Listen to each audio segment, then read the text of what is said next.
Saya akan menjelaskan topik apa saja dalam basis 2 ini yang akan kita pelajarin materi-materinya.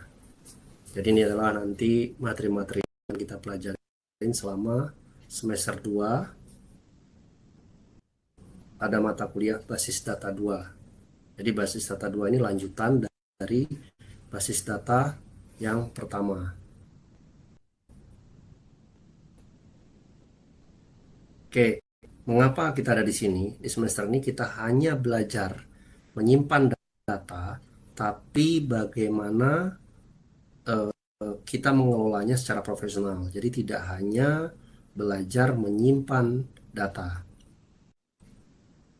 tapi bagaimana mengolah secara profesional, aman, super cepat untuk aplikasi skala dunia. Nah, pertama kita akan mempelajari kecepatan dan struktur, ya.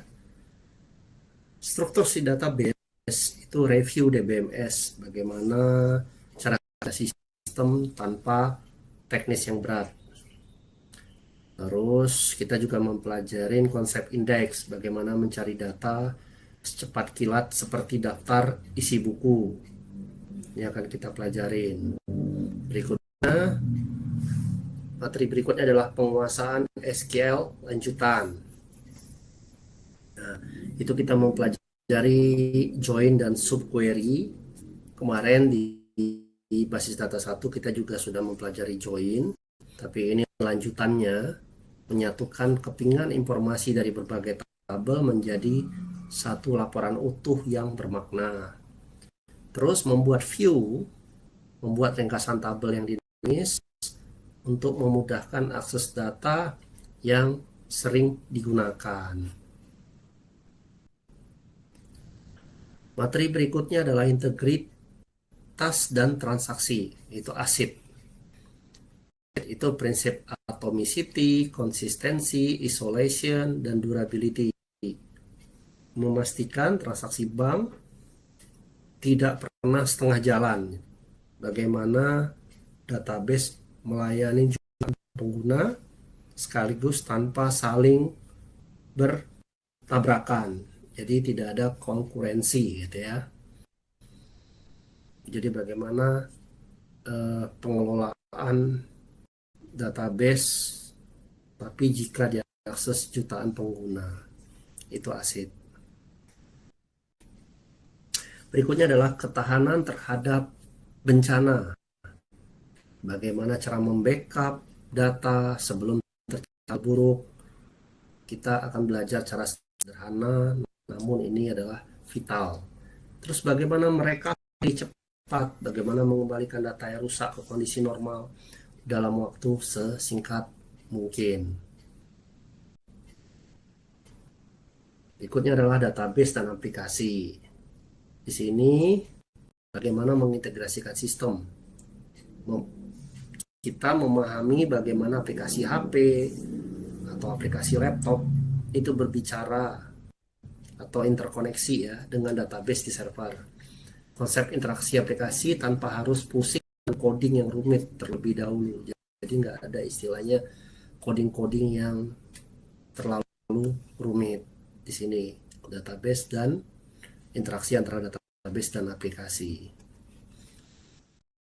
Nah, berikutnya adalah program yang berjalan otomatis. Di sini trigger dan store prosedur. Belajar dasar pemrograman di sisi database, membuat sistem yang bisa merespons secara otomatis jika ada perubahan data. Jadi kita akan membuat trigger dan kita akan membuat store prosedur.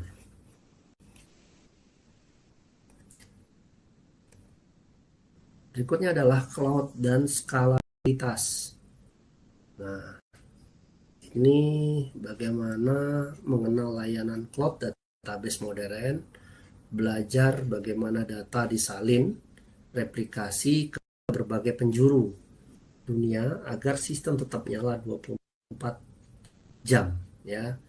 Jadi bagaimana nanti replikasi data dari user ke aplikasi, ke kantor, ke beberapa misalnya kantor cabang gitu. Nah, ini akan kita pelajarin cloud dan skalabilitas. Nah, baru CD memantau performa. Jadi query tanpa optimasi misalnya itu sampai 1200 mili-detik, tapi setelah dimonitoring dan tuning itu cepat sampai 20 mili-detik. Nah, pada minggu ke-12, 13, 14 di sini kita ada studi kasus tentang perancangan database aplikasi sederhana. Minggu ke-12, minggu ke-13 praktek query dan integrasi, skenario nyata, dan minggu ke-14 kita evaluasi review presentasi project. Nah, itu nanti materi yang akan kita pelajarin pada semester 2 ya. Silakan jika ada diskusi untuk materi yang selanjutnya akan kita pelajarin atau tanya jawab untuk materi ini, silakan.